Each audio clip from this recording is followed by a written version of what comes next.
आपण कर्तव्य करीत असताना किती कठीण कालावधी असेल कर्तव्याचा, कितीही कठीण परिस्थिती असली तरी त्या परिस्थितीमधून पण आपलं देश सेवा किंवा आपण आपल्या वरिष्ठांनी किंवा आपण ज्या खात्यामध्ये भरती झालेलो आहे त्या खात्याच्या संदर्भात खात्याच्या प्रती जे कामकाज असतं ते कामकाज निष्ठेने पार पाडून त्याच्याबरोबर कर्तव्य करीत असताना आपलं कर्तव्य प्लस समाजाची सेवा आणि त्याचबरोबर जसं बॉर्डरमध्ये आपल्या कुटुंब कुणीतरी आपण कर्तव्य करीत असताना घराकडे ओढ पण असती। त्या हिशोबामध्ये एक माझा किस्सा आहे की 2007 मध्ये मी आतापर्यंत टोटल 14 वेळेस नक्षल भागामध्ये ड्युटी करून आलेलो आहे 1991 ते 2023 पर्यंत।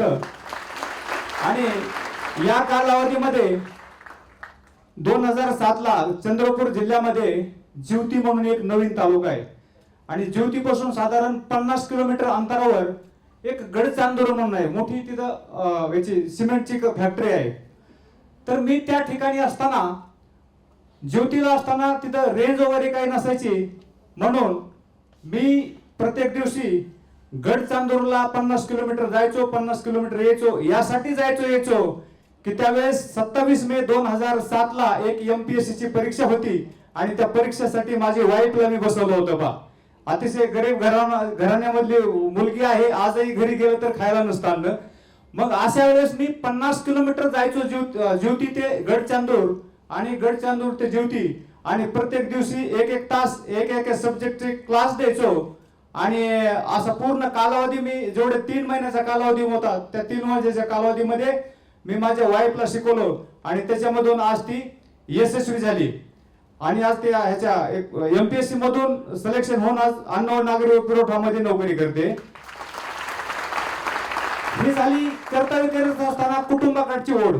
त्याच्याबरोबर नक्षल भागामध्ये गडचिरोली चंद्रपूर आणि गोंदिया या ठिकाणी कर्तव्य करीत असताना ज्या कुटुंबामधले आई वडील बहीण भाऊ यांचा नक्षलवाद्यांनी यांना मारलेलं आहे असे मी त्या गावामध्ये जाऊन सर्वे करायचो आणि जे 10वी आणि 12वी पास शिकलेले जे मुलं आणि मुली आहेत यांना मी प्रत्येक टर्मला ज्या वेळेस मी नक्षल भागामध्ये ड्युटीला जायचो त्यांना तिथं क्लास वगैरे घ्यायचो।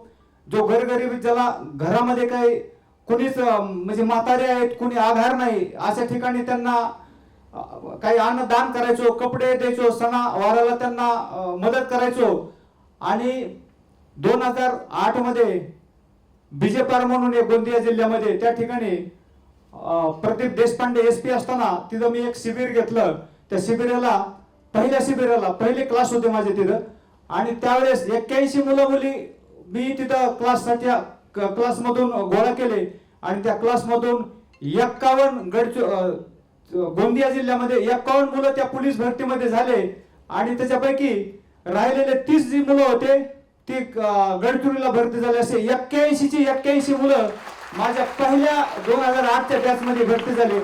असे प्रत्येक टर्म मध्ये जवळजवळ 250 ते 300 पर्यंत गडचिरोली गोंदिया आणि चंद्रपूर मध्ये माझ्या क्लासच्या माध्यमातून किंवा आज मी सेवा केली त्या सेवेच्या माध्यमातून आज प्रशासनामध्ये गोरगरिबांचे मुलं आणलेले आहेत। असे मुंबईमध्ये पण भरपूर मी कर्तव्य करीत असताना आपलं कर्तव्य सांभाळून सेवा केलेली आहे आणि त्या सेवेचेच फळ आता 12 डिसेंबर 2025 रोजी मला महात्मा ज्योतिबा फुले राष्ट्रीय फेलोशिप अवॉर्ड दिल्लीला मिळालेला आहे। तर सांगायचं आहे की आपलं कर्तव्य सांभाळून आपलं कर्तव्य प्लस समाजाप्रती सेवा त्याचबरोबर आपण कुटुंब हे त्रिवेणी संगम कसा आपण साध्य करतो हेच या माध्यमातून मी सांगू इच्छितो। धन्यवाद। नमस्कार। आज सोनू निगम सर आपल्यामध्ये हजर आहेत आणि त्यांचं सगळ्यात पहिली ओळख त्यांनी आपल्याला सांगितली जी आपल्याला माहीत झाली की हु इज सोनू निगम। हा ते बॉर्डरमध्ये ते एक गाणं आहे ते खूप छान आहे खूप मस्त आहे ते म्हणणारं कोणीतरी गायक अशी त्यांची ओळख झाली आणि आज ते आपल्यामध्ये आहेत। तर कर्तव्य काय कर्तव्याची जाणीव काय हे मला केव्हा कळालं याबद्दल एक किस्सा आहे। माझा नाही आहे, माझा त्यात काहीच रोल नाही आहे, पण माझे जे सिनियर्स आहेत त्यांच्याकडून मी हे शिकले। एक सर होते मला पोलीस निरीक्षक। मी मुंबईमध्ये नवीन आहे, माझी आतापर्यंतची सर्व्हिस गावाकडे झाली। गावाकडे कसं असतंय, एक मुख्यालय म्हणजे एक SP ऑफिस आणि त्याच्यापासून 50-60 किलोमीटर लांब अंतरावर छोटे छोटे पोलीस स्टेशन्स असतात. असं एक पोलीस स्टेशन आहे नंदुरबार जिल्ह्यामध्ये, अक्कलकुवा. खूप ट्रायबल एरिया.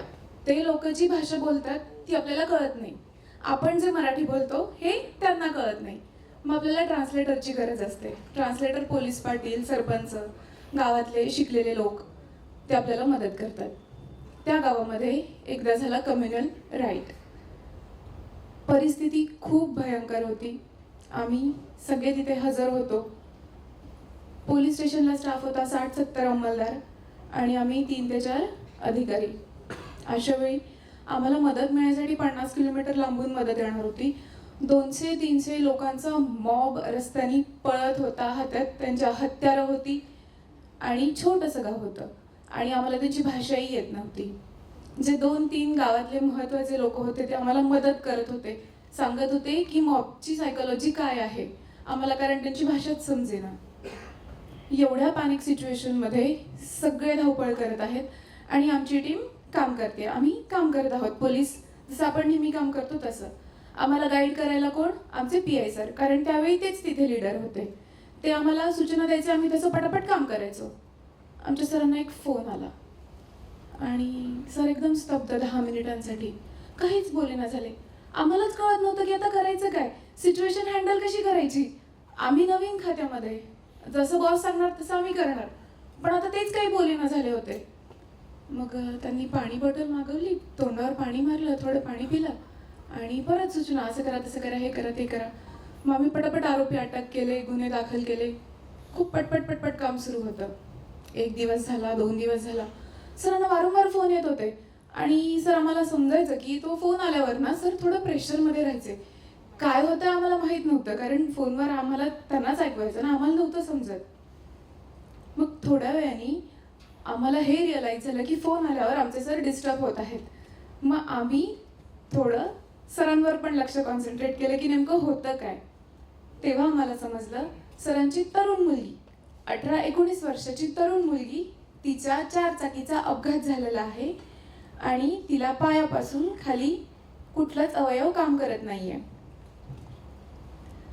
आणि सर मॉब हँडल करत होते, गुन्हे दाखल करून घेत होते आणि आरोपी अटक करून घेत होते. हे सगळं एकाच दिवशी झालं. आम्हाला 2 दिवसांनी माहीत पडलं. आम्हाला जर 2 दिवसांनी माहीत होतं तर आमचे जे सिनियर्स आहेत, आम्हाला जे मार्गदर्शन करत होते, आमचे SP साहेब, आमचे ॲडिशनल SP साहेब आणि आमचे DYSP सर, यांना त्यांनी कोणालाच काहीच सांगितलं नाही की माझ्या घरी ही कंडिशन आहे, माझ्या घरी असं झालेलं आहे.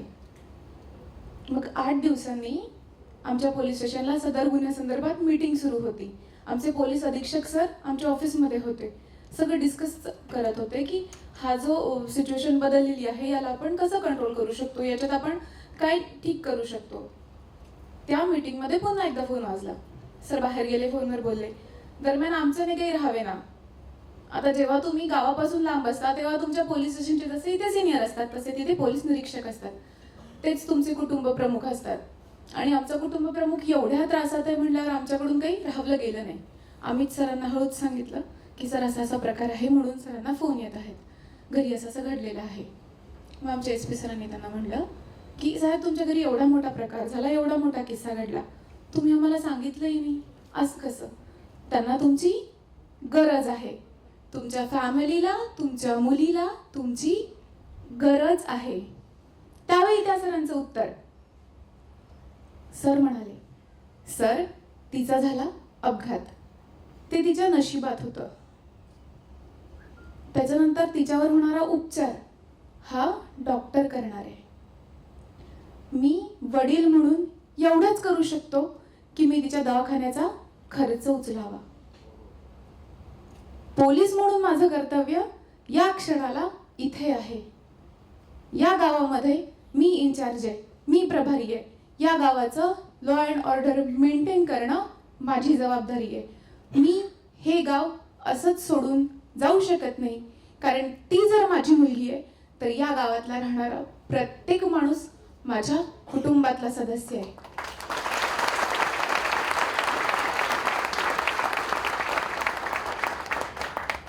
त्या दिवशी आम्हाला रिअलाइज झालं की कर्तव्य काय आहे आणि ते बजावण्यासाठी जिगर काय असतं. फक्त युनिफॉर्म मिळाला आणि मला कागदावर लिहून दिली की ही तुझी कर्तव्य आहेत आणि ती मी पाळणार, तसं होत नाही. पॅन्डेमिकमध्ये असंच सेम तेच आमचे प्रभारी. मला फोन आला घरून की घरात माझ्या आईवडील आणि लहान भाऊ तिघं पॉझिटिव्ह आहेत आणि बाबा म्हणजे कंडिशन खूप खराब झाली म्हणून त्यांना ॲडमिट केलेलं आहे. मग मलाही वाटलं मी पण घरी जावं, पण मी अशा ठिकाणी पोस्टिंगला होती, सांगितलं भाषा कळत नाही, काय नाही, काहीच नाही. माझ्या पोलीस स्टेशनला पोलीस लाईन होती, तिथे अंमलदारांना राहायला सोय होती. मोजून 60-70 लोकांचा स्टाफ. 60-70 लोकांपैकी आमचे 45 ते 47-48 अंमलदार एका पोलीस लाईनमध्ये राहायचे. आणि पॅन्डेमिकमध्ये काहीतरी रिझल्ट आला, आमची संपूर्ण पोलीस लाईन क्वारंटाईन झाली. उरले 12 ते 13 अंमलदार काम करायला आणि 4 अधिकारी होते, त्यातले 2 अधिकारी सुद्धा क्वारंटाईन. आमचे सिनियर सर आणि आम्ही 2 अधिकारी. आम्ही बचावलो, आमचे रिझल्ट ठीक होते, आम्ही क्वारंटाईन नव्हतो. पोलीस स्टेशनला आता काम करेल कोण ना? तुमचं 80% स्टाफ कोरोनामध्ये लॉकडाऊनमध्ये क्वारंटाईन झालेलं आहे. काम करायला कोण पोलीस स्टेशनमध्ये? आणि आपण फोन आहेत, आपण सगळेच घरी सांगत असतो असं झालंय, तसं झालंय, हे झालंय, ते झालंय. आई मी खूप बिझी आहे, माझ्यावर खूप जबाबदारी आहे, मला सगळं पोलीस स्टेशन बघायचं आहे, आम्ही 2-3च अधिकारी आहोत, खूप कमी अंमलदार आहेत, आम्ही खूप काम करत आहोत. आपल्याला खूप हे असतंय घरी सांगायला की मी किती छान काम करते म्हणून. मी पण तसंच सांगायची, मी असं काम करते, तसं काम करते. माझे बाबा ॲडमिट झालेत, जेव्हा बिल भरायची वेळ आली तेव्हा माझ्या आईने मला सांगितलं की तुझे बाबा 4 दिवसापासून ॲडमिट होते, आता तिथे बिल भरायचंय. म्हटलं मग तुम्हाला सांगितलं का नाही? मी आली असती ना लगेच. मग ती म्हणते तुझी इथे काय गरज आहे, तुझं काम तर तिथे आहे, तू तिथे तुझं काम कर, इथे आम्हाला मदतीला आजूबाजूला खूप लोक आहेत, तुझं काम आमच्या परिवारासाठी एवढंच आहे, तू जिथे आहे तिथेच काम कर, आम्हाला इथे मदतीला खूप लोक आहेत. एकदा तुम्हाला तुमच्या कर्तव्याची जाणीव झाली की तुम्हाला काम करणं सुद्धा सोपं होतं. त्यासाठी तुमचं खूप खूप अगदीच असं कुठेतरी मन अडकून नाही राहत. म्हणून तुम्हाला जशी तुमचे अधिकारी मिळतील तशी तुमची घडवण होते. मी तुम्हाला जो किस्सा सांगितला ते सर आता रिटायर झाले आणि मला इथे आवर्जून त्यांचं नाव घेऊ वाटतं. त्यांचं नाव होतं पोलीस निरीक्षक मेघश्याम डांगे. थँक्यू. आदरणीय सोनू जी, पद्मश्री से सम्मानित हमारे आज के गेस्ट सोनू निगम.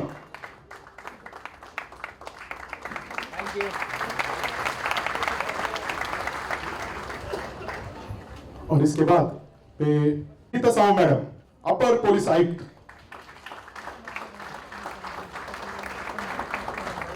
आदरणीय मैडम विनीता साहू, अपर पुलिस आयुक्त. इसके बाद मैं आमंत्रित करता हूं आदरणीय श्री आनंद भुईटे, पुलिस उपायुक्त.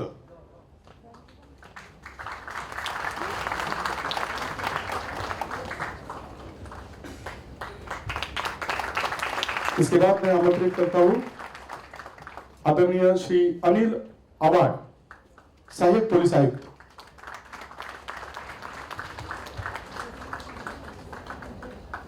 और सबसे आखिर में आमंत्रित करता हूं आदरणीय श्री रामचंद्र नागरगोजे, सहायक पुलिस आयुक्त. अतिशय चित्तथरारक असे गडचिरोलीमधील प्रसंग आपण या ठिकाणी सांगितले. जोरदार टाळ्या वाजवायच्या ह्या सर्वांसाठी. अगदी कमी वेळामध्ये हा प्रोग्राम या ठिकाणी आपण सक्सेसफुल केलेला आहे. मी सर्व मान्यवरांना विनंती करतो की आपण आसनस्थ व्हावे आणि या कार्यक्रमाचे आभार प्रदर्शन वोट ऑफ थँक्स करण्यासाठी मी विनंती. श्री संजय कल्याणी, पोलीस निरीक्षक बँड मास्टर, जोरदार टाळ्या वाजवायच्या आहेत. धन्यवाद सर. वोट ऑफ थँक्स करतील आदरणीय श्री